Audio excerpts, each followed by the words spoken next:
Hello everyone, welcome to our channel আমাদের প্রতিদিন। সবাইকে গুড মর্নিং। সকালের পুজো পাঠ হয়ে গেছে। বেশ অনেক দিন হলো বাড়িতে ইডলি ধোসা বানানো হয়নি, খাওয়াও হয়নি। ছেলের তো ইডলি এমনিতে ভীষণ পছন্দ।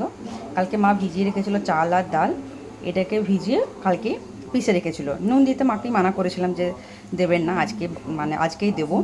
তো এখানে আমি বেশ কিছুটা নিয়ে একবার বসিয়ে দিয়েছি ইডলি, আর কুকারের মধ্যে একটুখানি সজনে ডাঁটা, এখন তো খুব ভালো সজনে ডাঁটা পাওয়া যাচ্ছে, সজনে ডাঁটা, মূলো, পেঁয়াজ, টমেটো আর দোলাদি নিয়ে এসেছিলো রাঁচি থেকে, একদম দেশি মানে অড়হর ডাল, সেটাকে দিয়ে আমি সাম্বার বানাবো। তো এখন ওগুলো সেদ্ধ করতে দিয়ে দিয়েছি।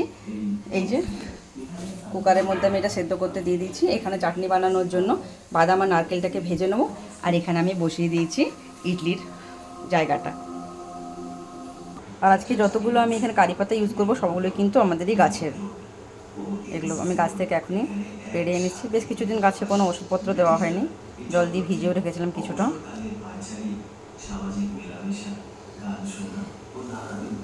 এখানে এখানে একটা রোজমেরি গাছও আছে, দোলাদি নিয়ে এসেছিলো রাঁচি থেকে, এটা ওর কাছেই ছিল, বললো এটা এখন রাখো কিচেনে। তো এটা বেশ কিছুদিন ধরে কিচেনেই আছে, এখন বেশ বড়ই হয়েছে। এখন এগুলোকে আমি শুকনো ভেজে নেবো।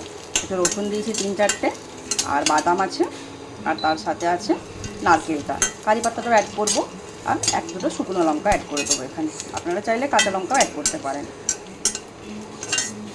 আমাদের বাড়িতে আবার যদি আমি বলি যে ইডলিটা একটুখানি চাটনি দিয়ে খেয়ে নেবে, না, আমার ছেলে আর আমার হাজব্যান্ড দুজনেরই সাম্বার দরকার।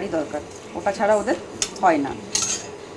এগুলো এখন হালকা হালকা করে ভাজা হয়ে গেছে, ঠান্ডা হয়ে আমি এটাকে পিষে নেবো। তারপরে একটুখানি সর্ষে আর কারি পাতা দিয়ে তড়কা লাগিয়ে দেবো। ইডলিটা অলমোস্ট হয়ে গেছে, এখান থেকে দেখলাম, চেক করে নিই একবার, হয়ে গেছে। এখন এটা গ্যাসটা আমি বন্ধ করে দেবো, বা সাম্বারটা ছকা লাগালে জলদি হয়ে যাবে এটা। ইডলিগুলোকে ঠান্ডা হতে দিয়েছি আমি, এখন বেশ কিছুক্ষণ এখানে থাকবে। ঠান্ডা হয়ে গেলে ভালো করে ওঠানো যায়, মানে একদম গোল গোল মতো হয়, নয়তো কিন্তু পিছনের দিকটা, মানে যেটা ওই এই তলার থাকে, এটা পুরো লেগে থাকে। এখানে একটা আছে, আর একটা কিন্তু ওই ইডলি বক্সের মধ্যেই আছে। আর এই যে এটা সাম্বার, এখানে দেওয়া আছে মূলো, সজনে ডাঁটা, টমেটো, এটাকে এখন ছকা লাগাবো। এখানে তেল গরম হয়ে গেছে, শুকনো লঙ্কা আর একটুখানি আলু দিয়ে দিয়েছি, এখন বাটাটাও দিয়ে দিয়েছি। এই কারি পাতাটা ভীষণ ভালো গন্ধ, একদম ফ্রেশ, তোলাও হয়েছে ফ্রেশ। এখন আমি সাম্বারটাকে ঢেলে দেবো। এখন ব্যাপারটা হচ্ছে, আপনারা কিন্তু অনেকেই ভাবতে পারেন বাড়িতে তো 4টে লোক, এতটা সাম্বার বানানোর কী আছে। আমার কিন্তু এই সাম্বার ডাল দিয়ে গরম গরম ভাত খেতে, শুধু ভাত খেতে ভীষণ ভালো লাগে। তো আজকে বলেছি মাকে গরম ভাত আমি এই সাম্বার ডাল দিয়ে খাবো।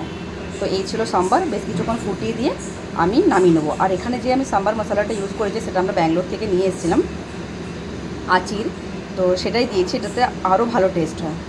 তো ভিডিওটা কেমন লাগলো অবশ্যই জানাবেন। ভালো লাগলে লাইক করবেন, শেয়ার করবেন, আমাদের চ্যানেলকে সাবস্ক্রাইব করে আমাদের পাশে থাকবেন। দেখা হচ্ছে পরের ভিডিওতে, ততক্ষণ বাই।